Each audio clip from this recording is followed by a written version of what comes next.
Minsan mas espesyal ang luha kaysa ngiti, kasi kahit sino pwede mong ngitian.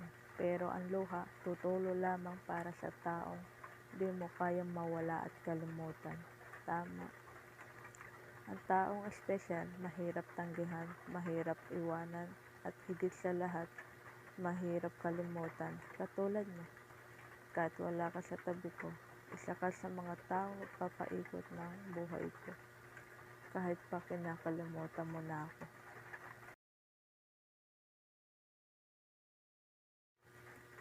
Gusto kong magmahal ng isang taong akin lang. Yung alam ko mahal ako, tapos kahit na sobrang pasaway at makulit ako, kahit kailan ay hindi mag-iisip na iwanan ako. Sa mundo lahat mawawala, madalas biglaan, kaya habang maaga pa, pahalaga mo yung taong na nagmamahal sa'yo, or try to be honest sa taong mahal na mahal ka, kasi walang rewind sa mundo na pwedeng ibalik ang mga bagay na binaliwala mo noon tapos paghihinayangan mo ngayon. Tama. May mga bagay na totoo pero hindi nakaka-touch. May mga bagay na nakaka-touch pero di totoo. Pero nung sinabi niya mahal niya ako, na-touch ako. Sayang, di nga lang totoo.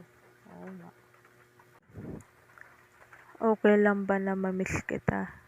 Yung bang sad ako kapag di kita nakakausap? Okay lang bang isipin kita? Yung bang lahat ng sabihin ko tungkol sa'yo? Okay lang ba? Okay lang bang mahalin kita? Kasi kung hindi, titigil naman ako. Sabihin mo lang, uy, miss na kaya kita. Ang manhid mo talaga. Sa dami-daming tao na nagsasabing mahal nila ako, isa lang pumasok sa utak ko. Magkalayo man kami ng taong mahal ko.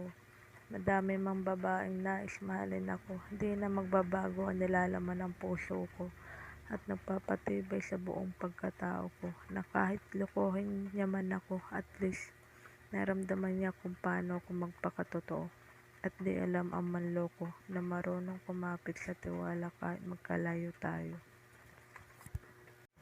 Paki-follow na lang ako guys for more hugot. Sana makarelate kayo sa mga hugot ko. Maraming salamat sa panonood ng video ko.